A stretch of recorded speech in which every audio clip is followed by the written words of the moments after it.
to understand what is written on that paper. You can't understand our meeting together in your office on 3 occasions. You can't understand those times that you traveled to Abuja, Benin, and Ilori, and you told me to come and meet you in your hotel rooms. And recently, there were about 2 or 3 times we met together, one of which resulted in this. So, sir, what exactly is it that you can't understand? What is it that you can't understand? To me, I'm sorry for everything. I'm sorry. What can we do? Well, I don't know. I've been waiting for your suggestion. My God.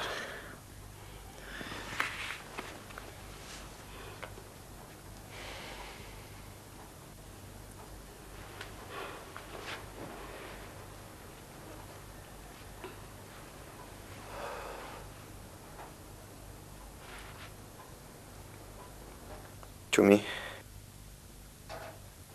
when last did you see your husband? Who? My husband? I'm just asking. Don't even think of it, Reverend. You know it yourself. I've not been with my husband for like a year now. We've separated. So, he is not responsible for it. I know, to me. I know he is not. I know. You see, I'm just trying to work something out. Like what? You are thinking I could go to him and probably sleep with him and tell him later that I'm pregnant. Is that your thinking, Reverend? And do you think that is logical? The man still doesn't want to see me. Besides, this thing is 2 months old now. Won't a reasonable man calculate the months? Reverend, come up with a logical solution. Say something else.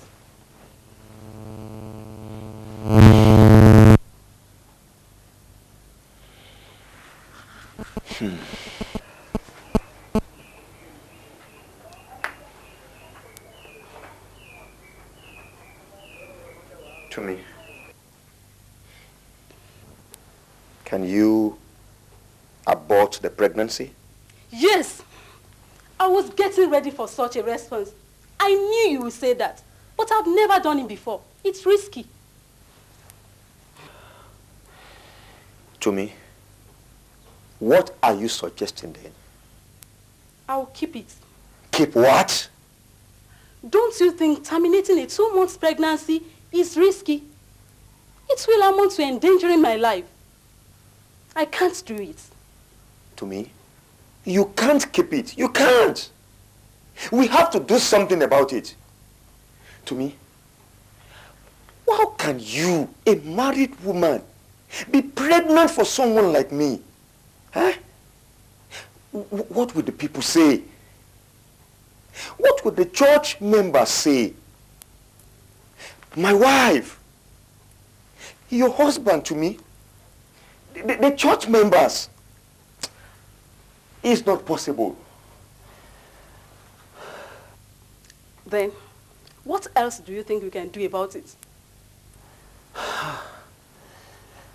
Please, to me, please. We are left with no other choice than to do this. You just have to do it. I won't do it. To me?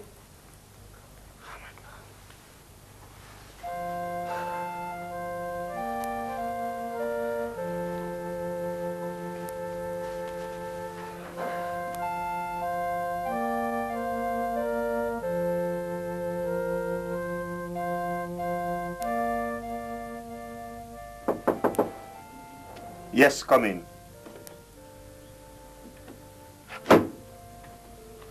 One Mr. Clement Owese called from Calabar. He was asking of Sister Tumi. I say, Clement Owese from Calabar. Yes. We told him that she was not yet around and we gave him her phone number. I just called her to know why she's not yet in the office by now. She told me she has informed you that she's not feeling well this morning. Oh, yes. Actually, she called me this morning to tell me that she has malaria. That's all right. You can go.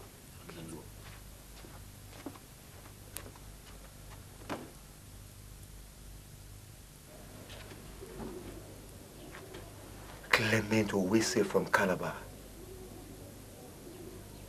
That must be her husband.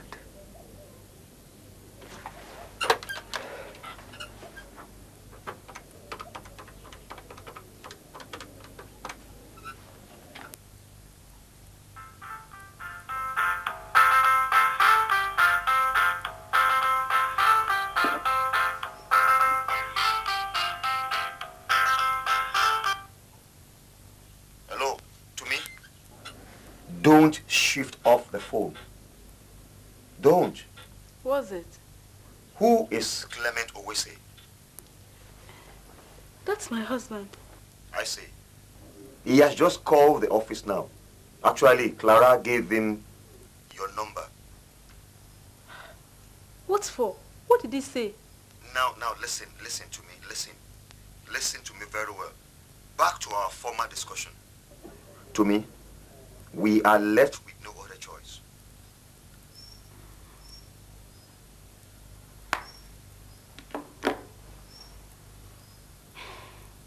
Oh, what have I gotten myself into?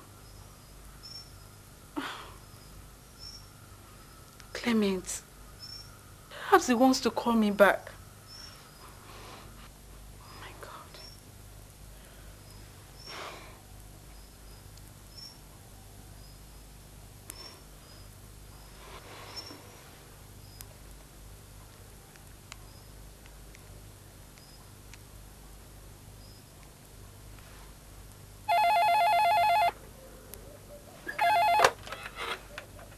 Yes, to me. Speak on. I will do it. Good. That's good. But where? Leave that to me. I will need some money. Like how much? 100,000. What? I mean, what will you do with that kind of an amount? You told me to do it, and I'm going to do it. Give me the money. It's all right. That's good. I will bring the check to your house this evening. That will be too late. I need the money this afternoon. I'm setting out on it this evening, and I won't be home till next week. I see. Meet me at the bank in 30 minutes' time.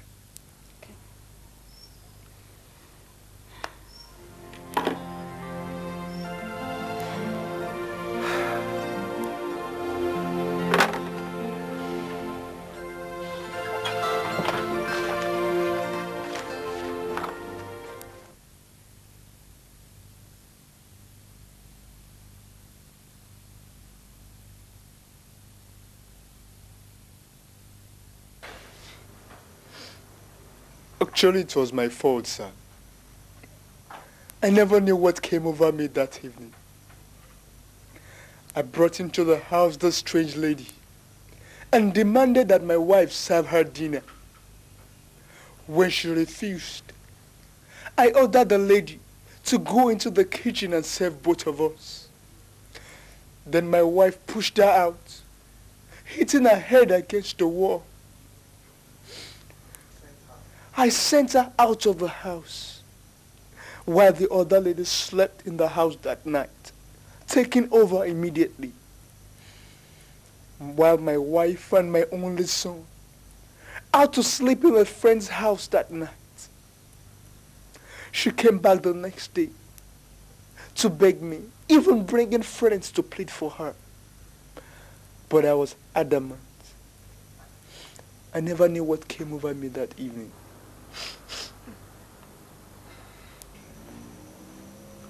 Where is she now?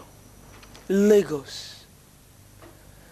She went to Lagos 2 months later, after staying with a friend for about a month. What about your son? And then the poor boy was dropped with his grandma in Lagos, while she went to get a secretarial job in a church office. And the lady who took over now, what about her?